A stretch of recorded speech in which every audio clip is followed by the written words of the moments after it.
It's the first time where the Gold Central of Bolivia have decided in the Ordinary Council to support the process of change and to support Evo. Ever since the foundation of the Republic, CELACAM or other social sectors, it's something I've never heard before.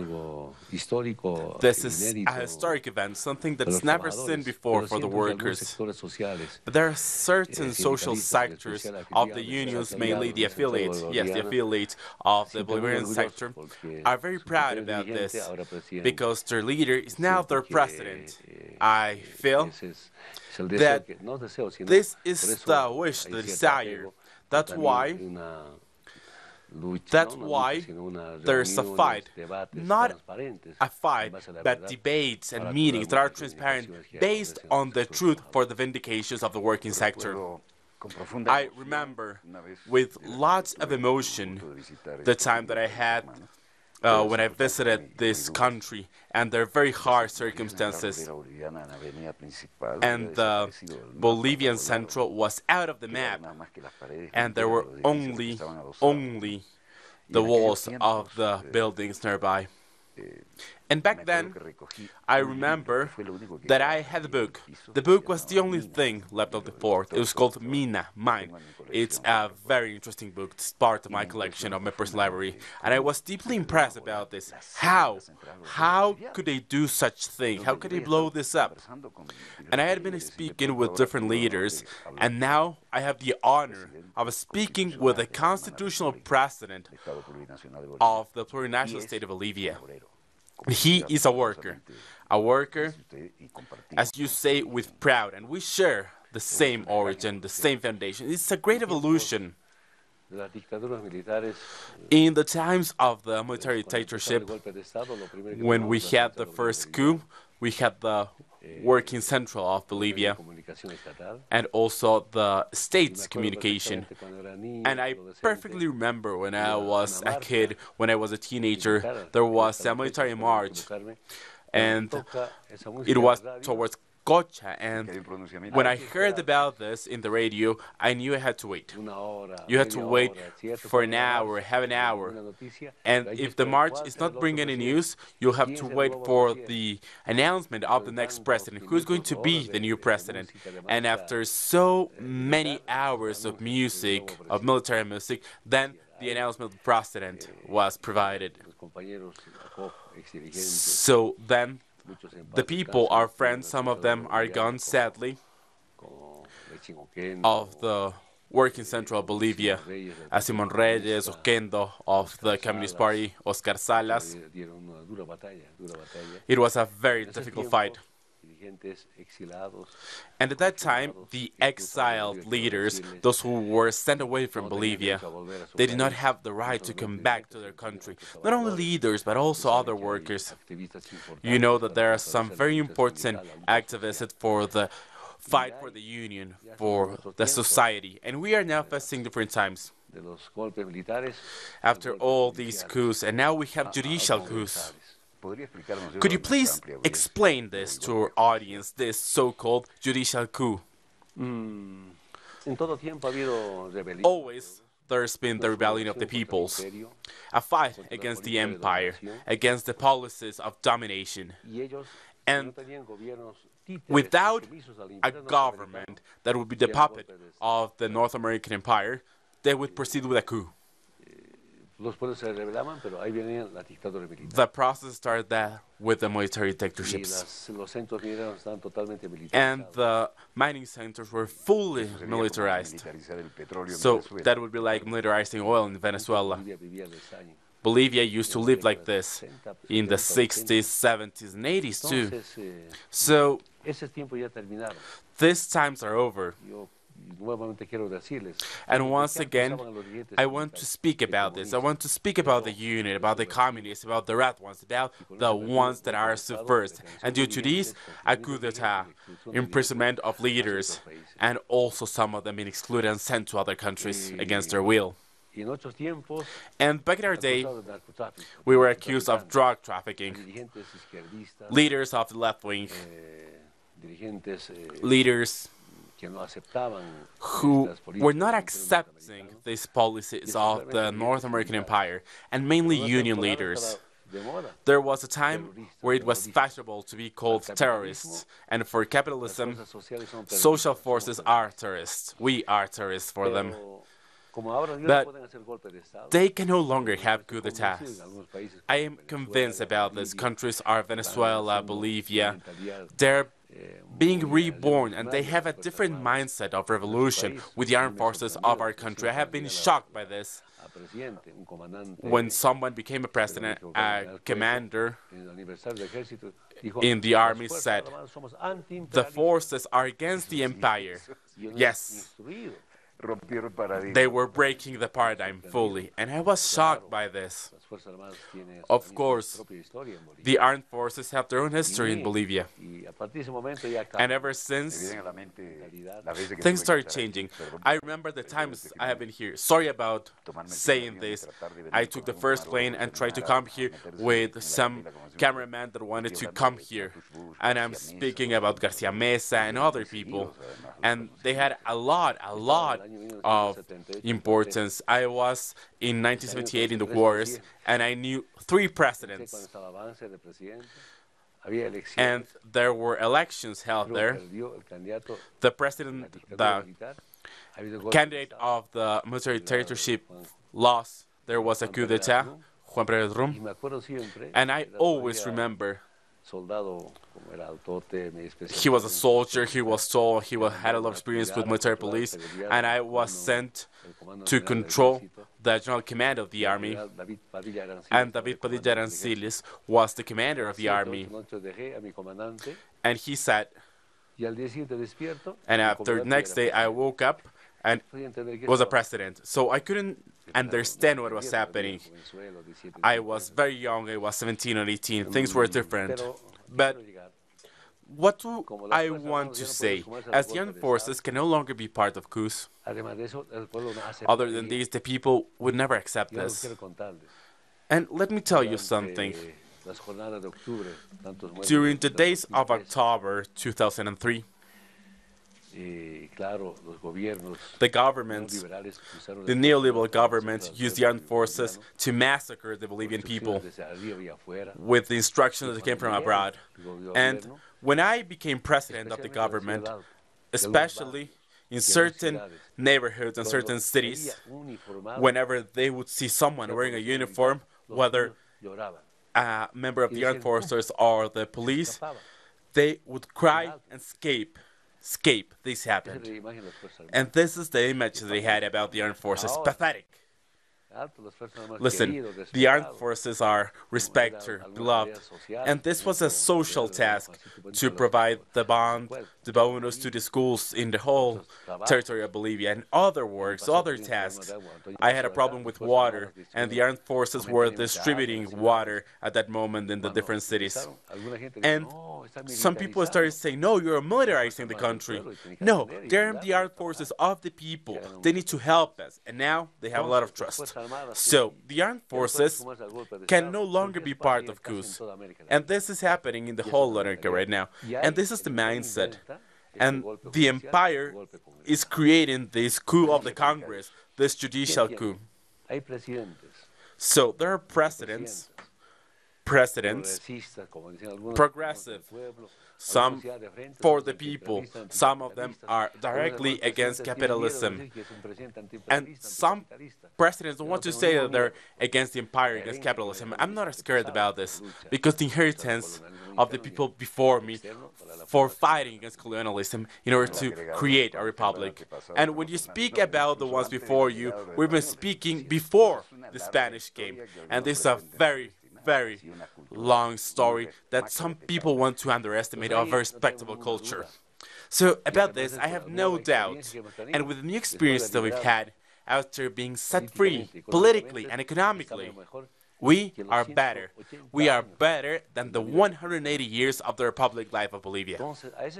So those presidents now say that we're authoritarians, that we are a regime, and in some countries there's a Congress working with coup d'etats, for instance with Dilma in Brazil. This coup, this judicial coup, I call this a judicial coup against Lula. And the only crime of Lula was being again a candidate and winning. And of course being a worker. Of course a worker. And I've read the documents. The general attorney has already presided the process against Lula, and he quotes, "There are no proofs against Lula, only convictions." So what's this? This is the judicial coup. It's a coup of the empire by using the judicial order. And these new accusations, he's no longer a communist, a terrorist, a drug trafficker. No, now it's the regime of a country, dictatorship, being authoritarian. Here in Bolivia, who can speak about being authoritarian? Brother Martinez, listen. I won't tell you a story. In the 50s, they won with 60%, the 50s. And ever since, no one, they never won with more than 30%. Maybe one, but 40% of them, no. And the neoliberal governments of Bolivia with less than 30%. That's why here we work with pacted democracy. And in 2002, I had 20% and the one who won 21%. So it was only 0.9%. 0.9%. They were the ones governing the countries. This is part of the pact. When the right wing was there was a fight with the ambassador trying to get us together. But what was the ambassador doing? Who was the ambassador? In 2002, Manuel Rocha had all the power. And they never had a good relationship. The political operator and the secretary of the Ministry of Government were managing and dispatching in the airport over 4 tons of cocaine. And we never heard about this. And we after heard that they found this in Lima, people of the DA, of the police in Lima. How can a minister of the government will not have information about 4 tons of cocaine? On the other hand was Oscar Franco, who was sent to prison because of drug trafficking. Long story. And to put these two together, and in order to stop Evo from being president in 2002, because they could have been appointed by the Congress, because the votes were not enough for him, and they had to add him, incorporate him. And Manuel Rocha, the ambassador of the United States, was on the one side a drug trafficker that was sentenced, and the other side another criminal that was all escaping the United States, Carlos Inglesi. And that's how the embassy of the United States worked. This was their organization. So, however, in 2005, I won with 54%, 2010 with 64%, and the last elections with over 61%. So, we've won with over 60% against the empire, against the right wing of Bolivia. And now they call us authoritarians, they call us dictators. They have never accused you or linked you with drug trafficking. They've tried so many times. I've read some things. That's why I want you to tell us, to dismantle this old sack of lies. Listen, there was this one time, a journalist of Cochabamba with an opinion. Quintanilla was his name. He invited me to an interview, and I went there, and he told me. The DEA had told this journalist, "We've looked for Evo for so long, but Evo has never been a part of drug trafficking. From time to time, he drinks a beer, that's it." And I told him to tell that to the press. And they tried to link my person, my image with drug trafficking, but they were never able to do so. The same thing with attacks. People don't know the number of attacks that have happened against you. Please, could you tell us a little bit and detail what has happened with this, because people don't understand how your life is at stake. Let me tell you. November 2001. There was a different president back then. 3 people were killed with guns. It was in the municipality of Ibrigalsama, Carrasco Tropical. This was a difficult environment, and there were different meetings that looked like it was a funeral. And everything was militarized there. Soldiers, police officers. It was scary. So we sat down for the funeral. And my friend said, Evo, something's going to happen here. Go to the mountain, run away. But where? I said, flee to the jungle. Go inside the jungle. And there are witnesses about that, of course. And I come again. Being afraid, those who were killed with weapons, they forgot about crying, and they were concerned about their friend, Evo Morales. And we were there planning what to do as a group. And all of a sudden, the army and the police disappeared. So I knew there was something planned. So then, we were informed that there was a plan. And when I became president, with the nation army, with the police of the nation, I heard about this. One day before, the DA had a meeting in Chibaré. The DA, yes, the DA. And they said, okay, this is a plan, how to kill Evo. So there's Talcanoni whose life. And I heard about this from the military, from them, from the soldiers.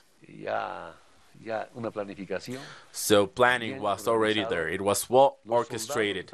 The soldiers knew what to do. They would use some nails to puncture the tires and for that to avoid me from fleeing. And the officers who were working in their operation, they said that there was an instruction from the above to stop. They don't say who did this, who gave this order to stop this murder. Of course it's a murder. But I still don't know who gave the order. Is it Tuto? Is it the embassy? But there were instructions for above to stop this because out of suspicion this just stopped in very few moments, and I could not understand what happened. So there are many cases about being here, being there, about being followed in the Tropico de Chabamba. I always use different routes because I had a given route plan that I changed to a different route, and this has saved my life in many instances. I remember in my old school Pio of Montevideo, having the first signals against the empire. It seems to be difficult to understand this with the bourgeois, and they spoke about the problems in El Chaco and the wars that were created. Wars created on purpose because they wanted oil in the people. Well, there was a priest who had this mystique, Father Moras, may he rest in peace. He also loved the radio. He worked in Colegio Pío and Corazón Paraguayo. And when he spoke about the Christian faith applied to sociology, this person had his blood boiling. He said, I created the people of my country. And then, being part of the infantry, this legendary infantry, and after, of course, giving them the last goodbye because they have causes that were not ours. And you faced all this, President. So tell us this. How can you be able to continue? Your life statement is beautiful. And you also preach what you do. You practice what you preach. In my experience working for the union, before being president, there's nothing as important as union. And when I speak about my region, I come from the region of Tropico de Chabamba. I started working in 1980 in the dictatorship of Garcia Mesa. I had the chance to see that, and it was very ugly. But here, I only care about what you say. Go ahead, please. And there was a problem with the unions. The unions were not allowed to get together. They were forbidden to meet.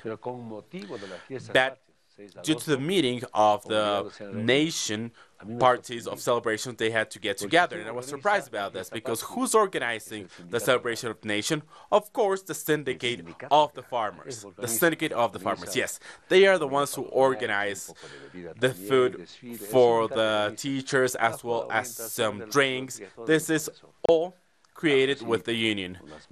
It's a civic act with different marches, with parades, the union, and all of this. And with these celebrations, the union has met. And ever since, they never stopped. They never stopped until the end of Garcia Mesa. So it was the union that took away Garcia Mesa, yes, because it was a coup that was done cleanly, because they said, I want to do so and I'm going to do it. Yes, this is what happened. And the chain of command was working like that. Listen, I remember that back then, the armed forces were part of drug trafficking. They were deep into drug trafficking. Some people were in jail in their states. Listen, your states created a coup. And they had the extradition to your states, who were part of drug trafficking. This is what happened. So, if we exaggerate with the million of consumers they have, if we are to stop with the illegal expenditure of drugs, millions of people will become crazy. The withdrawal syndrome will be terrible for them. So, what's my point with this? Back then, coca leaf was defended from a different standpoint. But as time went by, the coca leaf and drug trafficking were not an economic problem. It was only a political issue, even a geopolitical issue. So we've understood this as farmers, a geopolitical problem. Of course, I've said this. And the defense for the coca leaf was not about economics, it was for sovereignty. And not only sovereignty of the production area, but of the whole Bolivia. So, when we speak about the war with gas and water, it's been more important to speak about the war against coca. It's been even worse than the war for water or gas. Well, chewing coca leaves was a tradition. Yes, defending our identity. A leaf is like this, is very traditional, but also at the same time defending the freedom and sovereignty of Bolivia. We are a state. And this is what I learned in the headquarters of the army. We all learned there. Yes, this was during the military dictatorship. My trainer said, listen, soldiers, no foreigner with a uniform or armed can be in Bolivian territory, with the exception of a given event in the Congress and only for a limited time. And I recorded this in my mind.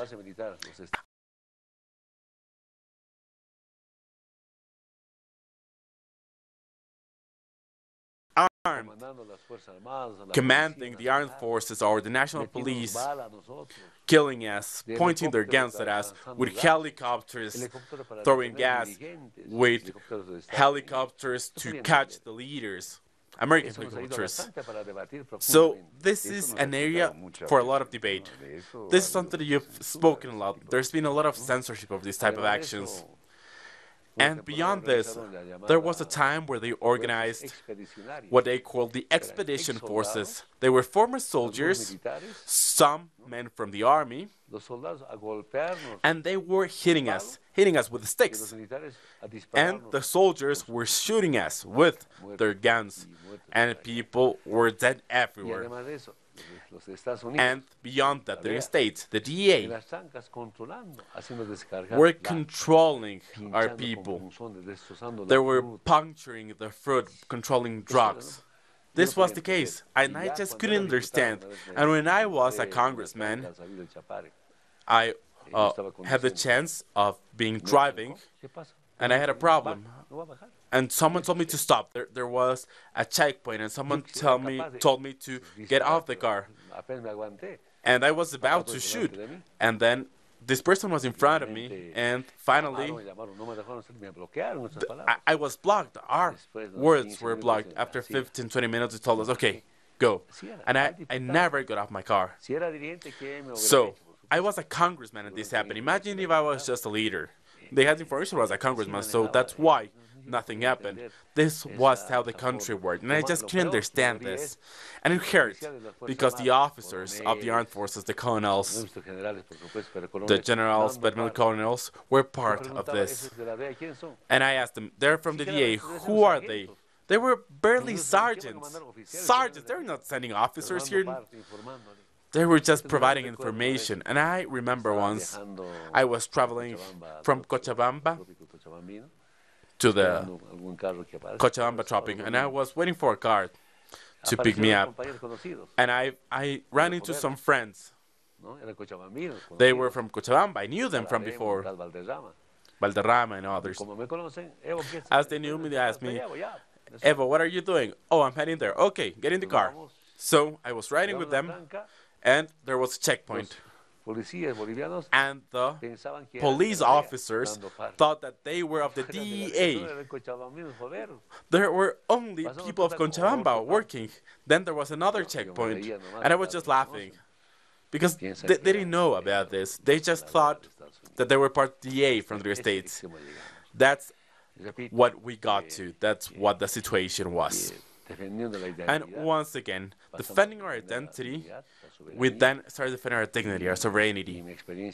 And in my personal experience, for some generations, we are defending not only Coca leaf, but the sovereignty. But for this, we said we need to recover our natural resources. We're speaking about nationalizing oil. This has been excellent for us. And some leaders in some social sectors, they defend Bolivia, then the people can trust them with their vote. It's not easy to earn their trust. But this is part of our history. This is what we've done to get to the government. Well, we have some neighbors who have 9 military bases from the States and have granted the sovereignty of the different spaces. And I've had said this ad nauseum. The greatest riches that we have is oil. It's only 4 days away sailing, while the Middle East is 45 days away. And we need to learn for your fight as well, with all the humility needed for this. Because even though we are the ones who created OPEC, we'll never be forgiven for this. We also have other elements and other things with the strategic minerals that we're not going to talk about, in water. The worst of the future will be about war as things are going in the world. So how do you see, President, this situation from the point of view of your experience, a very long and vast experience as the great nation? You see, whatever coup we may face, a coup of the Congress, a coup of the military, a coup from the judiciary area, it's always the president, it's always the government. But in the background, there are always the natural resources. This is the struggle. This is the fight for humanity all around the world. Ever since the invasions, the interventions at the beginning of time, they were completely different. Abya said that this was used to call the America. Please repeat this. What was the name of the continent? Abya Yala was the former name of our continent. It's the first time, well, the first time I heard about this name was said by you. I did not have this concept clear. Listen, so they're trying to take our natural resources, to sack our natural resources, and I would like to take advantage of this opportunity in the Summit of the Americas. As always, we need to wait in the VIP room before starting with the sessions, and we need to speak with the rest of the presidents. And one president said this. He said it last year in September. I knew about this. Trump, well, some people call him Trump. I say Trump. This is the way we say in Spanish. He had met with 4 presidents of South America. And he confessed personally with another president to request an intervention of Venezuela militarily. According to him, it was rejected. And this intervention, if we're speaking about Venezuela, listen, let me tell you, Please, I can of course imagine who the presidents are. I will not ask you to tell me who they are, but the environment that you can feel with all your well-known experience, because the experience that you have has not been just given to you. What's the situation? What you just said is really under the logic of a person called Trump, who was a billionaire, who bought the best advisors. He just wanted to be a president. It was in his bucket list. But together with being president, he wanted to be the commander-in-chief. And now he wants to make history as commander-in-chief.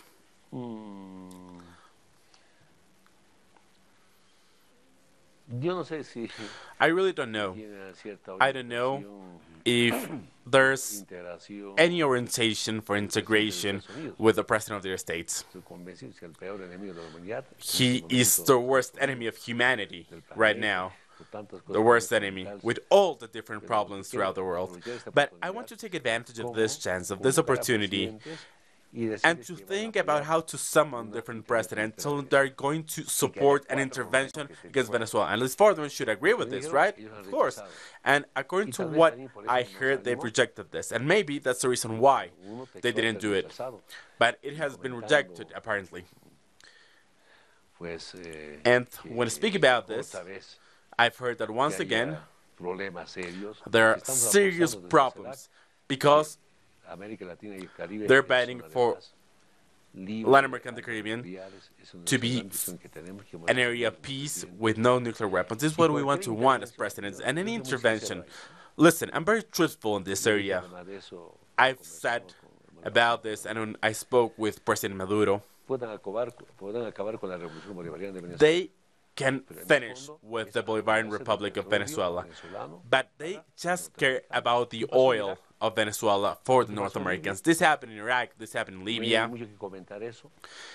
and we all know about this. The visit that the vice president had, his name is Pence, I really don't know, Pence or something like that.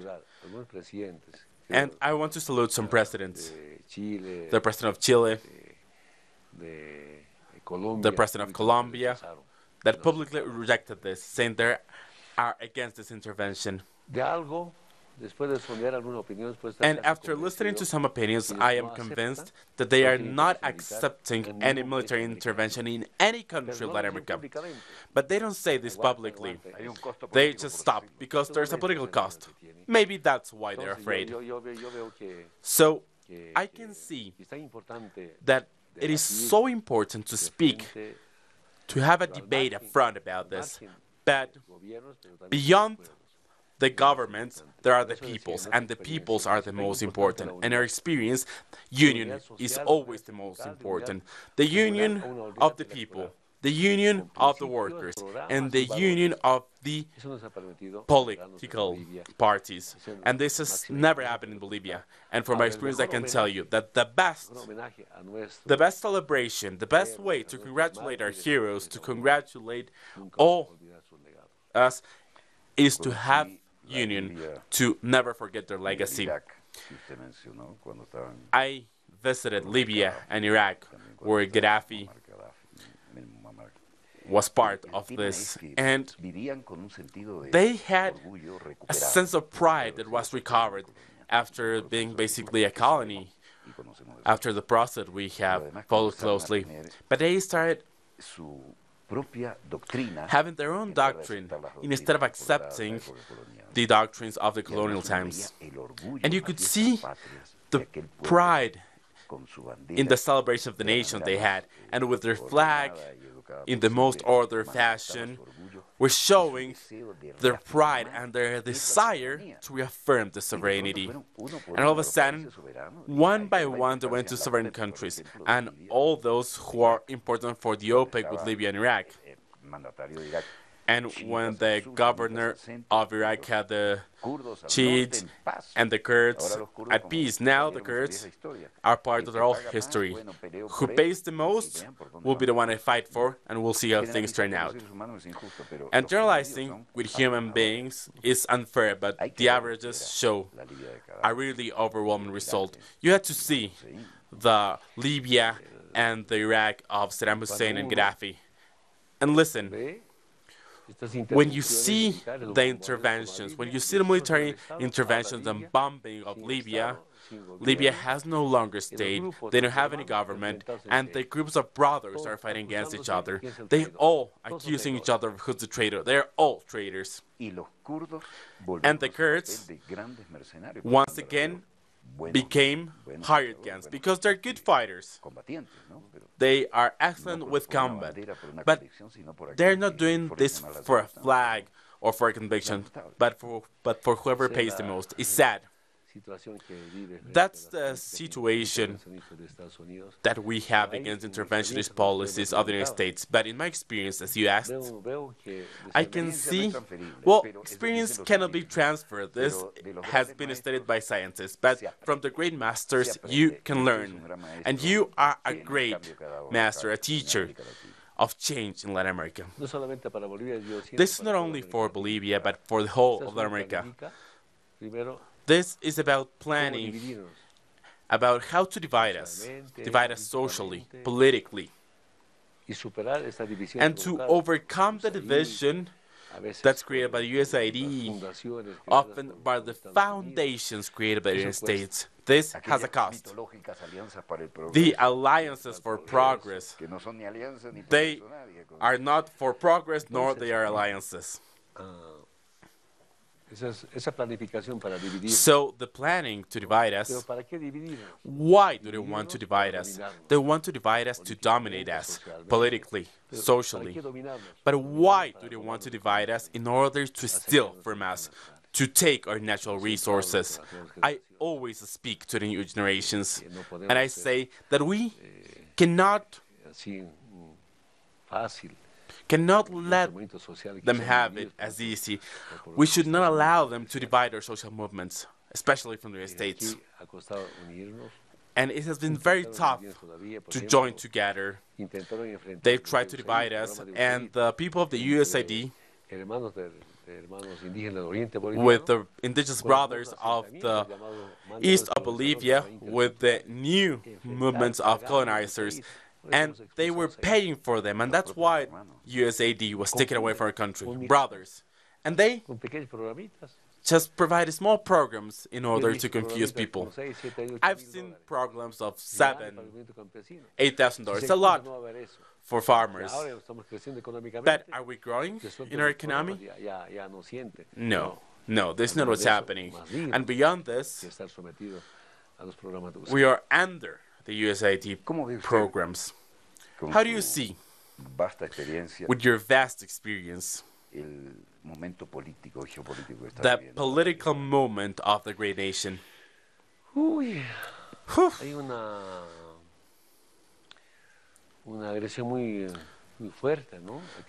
There's a lot of aggression here, and I'm very sorry to say this.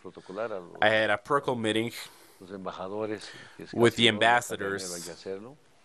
This is something that should not happen anymore, and I warned publicly to the people in charge of business of the American embassy to stop with the conspiration. I said this directly. I said this to the ambassador.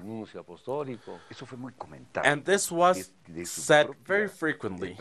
But from your own point of view, I want to listen because this transcended and by the hands of people who were pro the sovereignty of the American continent. But when we hear it from you, we'll of course have points of view that we've heard before. Why did we expel the ambassador who was financing the opposition, the private meetings, and creating conflict? And I am proud of expelling him, because there must be an authority. And now, who's in charge of business is no longer the ambassador. Okay, so we have a person in charge of business. We do not have an ambassador. He's gone, right? Yes. And now I can see. Now I can see that our alliances conspire against us. Once again, we need to wait a little. And I've said that we are going to be sovereign and work with the people who are in charge of business. And this is happening throughout all of Latin America. If the government, if the president is not under the United States, they call him a conspirator. And all of the lies that they can think. They create the manual of the coup. Right. They start with small lies, and they have greater lies.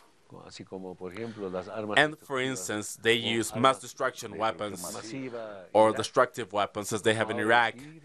And they are doing the same in Syria and Libya, and they're all lies. And sadly to say, I'm very sad to speak about this, but the media are often the enemies of humanity. So what's happening in Latin America, and when we are united strongly defending, and I'm sad to say that some governments have been lost. Listen, Brother Martinez, we are missing Lula, Chavez, Kirchner, other presidents. Not the ones that in this stage are trying to consolidate the liberation of our people. There's been a group of progressive presidents that really scared the hubs for power. And all of a sudden, there were many presidents who were progressists and they were all sick. Yes, it's food for thought, right? But what happened with these presidents? We created UNASUR. We created the SLAC. And now some presidents of the right wing, they want to stop. They want to get rid of UNASUR. They want to get rid of SELAC. And the Alliance of the Pacific is once again to retrieve the different programs of ALCA and others. And this can be seen directly. But I really trust the people. Maybe you can have a quick assessment of how some presidents are doing that we are speaking about and how they do in their countries. Please provide the analysis about this president. So they win the elections, they have a good image, and then all of a sudden they have 20%, then less than 10% popularity, and this is happening with the right wing in Latin America, in South America too. And this is what's happening. The people are against this, and there's no political stability. And then there's also a policy from the states. What are they trying to do? ALBA was growing because those who created ALBA and TCP were Fidel and Chavez. We just became part of this with no consultations, very firmly, proud of doing so, to this liberation. And what was the United States saying about this? They said that the axis of evil was Chavez and Lula. I'm sorry, Chavez and Fidel. But I told them, this is not the axis of evil, this is the axis for humanity. And adding other presidents. And when they were becoming also part of this with Central America, with the coup against Zelaya in Honduras. And then the coup was there, and then he became with Honduras. And ever since, and until just a little bit ago, no one else became part of ALCA. So this is what happened politically, the pressure that they were under. And I always spoke about this, the economic war and economic aggression. This is something we must fight. I remember the times where Somoza was president. And there was an agency of foreign affairs, of public relations, that took care of his image with the United States. He cared about his image there. So there was a lobby there. And we had launched there were all the most important TV broadcasters except the CNN, and we had the Washington Post, the New York Times, and the CBS, and the ABC, and they were sending the journalists to witness what he was going to say. And he said things like this: do you believe that Nicaragua doesn't have an armed forces? Of course we have. I always need to be careful. But it seems that, of course, that he is a graduate from West Point, he had an American English, and he spoke just like any other American citizen, even though he was the leader of the country. I had lunch with him at the same distance we are sitting right now, and the colleagues who were sent by the agency of public relations were in charge of his image. No questions were asked that could question what he was doing. It was the management of the media in order to get the blessing of Washington in a time like that after the Cold War. So it was, you either choose with me or with communism. Someone who's a graduate from West Point like me, or a communist that can come here. And then we have the United Fluid and all these old companies that were the ones who said and took away the presidents. And some mindsets in this moment, in this century, continue doing things as such. You simply cannot understand how some of our brothers in Latin America don't have the dignity to get us free from this domination. But there's something that goes beyond. The peoples believe that they might be wrong. They know that some presidents are millionaires, or billionaires even, and they will never care about their nation or the people. They just use and take advantage of the state to get more wealth. They just do it, right? And the summit with corruption. What corruption are we talking about? If we don't fight against money laundering, if we don't fight against tax havens, who will fight against corruption? I was just looking at some of the people I know in Lima, and I asked them, where are you coming from? What do you have? What are your ethnic background to speak about corruption or fight against it? So they're just sources for them to get wealthier. So ourselves, the peoples, should identify our enemies. And as far as I'm concerned, in Bolivia and the rest of the world, the right wing is saying this. Whenever they reach the government, they tell us, save yourselves, brace yourselves, do what you can. They never have any social policies.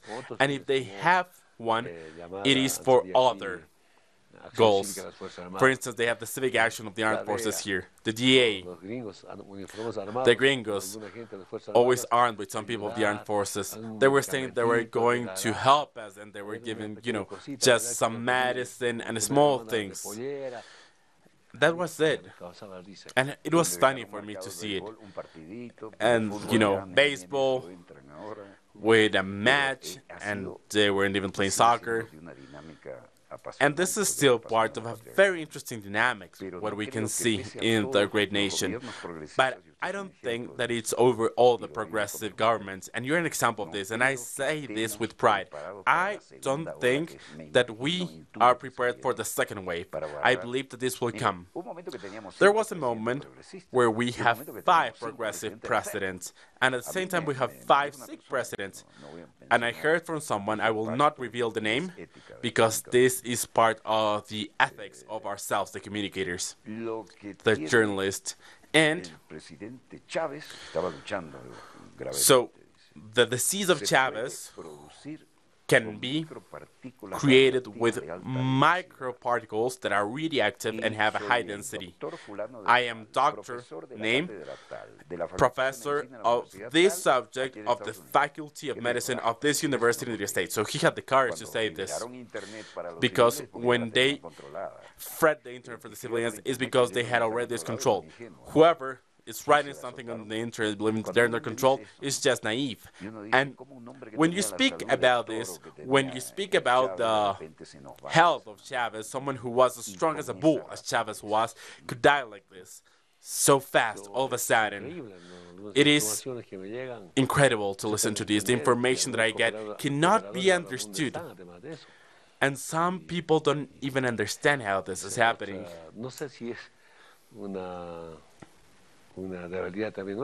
Maybe it's our weakness. I have some memories with Fidel and Chavez. And Fidel said, Evo, take care of yourself. Rest. You need to rest. And I said, thank you, brother Fidel. He was never tired of saying this to all the ones who consider his friends, but he would never rest. And I said, listen, Fidel, you're telling me to rest and take care, but you're not taking care of yourself, you're not resting. And he told me, oh, you're an Indian, you're a stupid Indian. And of course, Chavez was laughing. And they were saying, please rest, have a rest. And they were never resting. The thing is that when you have the responsibility to work for the people, to provide them with a service, the difference is abysmal.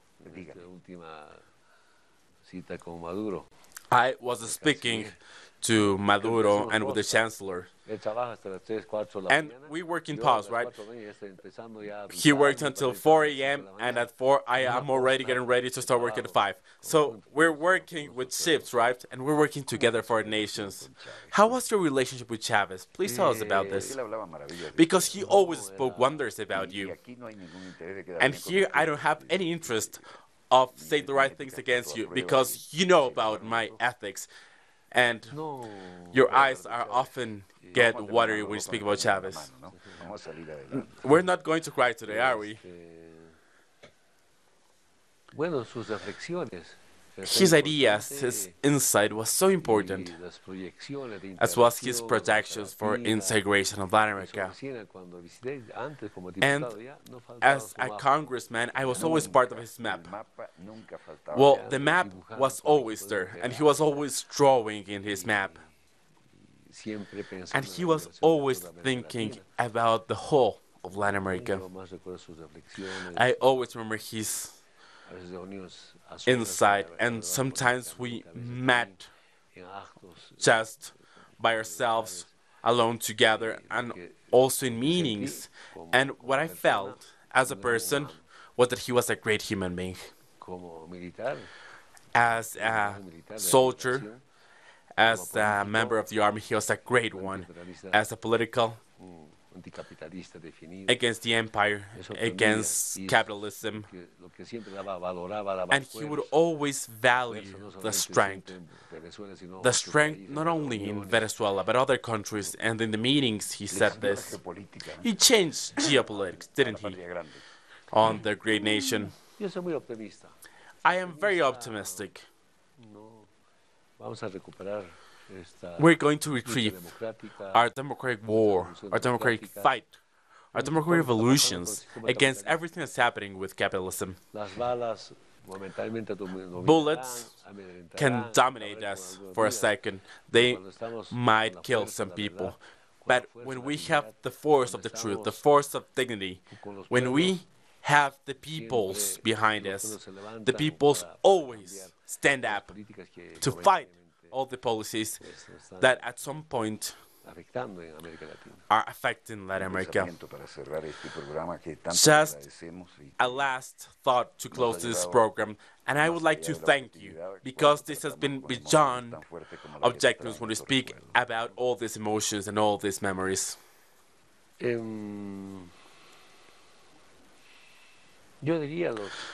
would like to say, well, you have wisdom, and wisdom is part of the continent. You have this in your genes. Tell us something. Just as it may come. This is a continent with a lot of hope, with so many natural resources. Just the lithium reserves. We are the greatest one in the 5 continents. How can we take advantage of this? Hydrocarbons that are just continue being used in different countries. But what's the added value? That's what we're like in our continent. This is a very important topic. This is our responsibility. This is our duty. It's in order to provide the integration of Latin America with like how long are you going to continue buying the technology of Asia, of Europe, or North America? When we have so much raw materials, this is the debate that we often have with Correa, also with Hugo Chavez.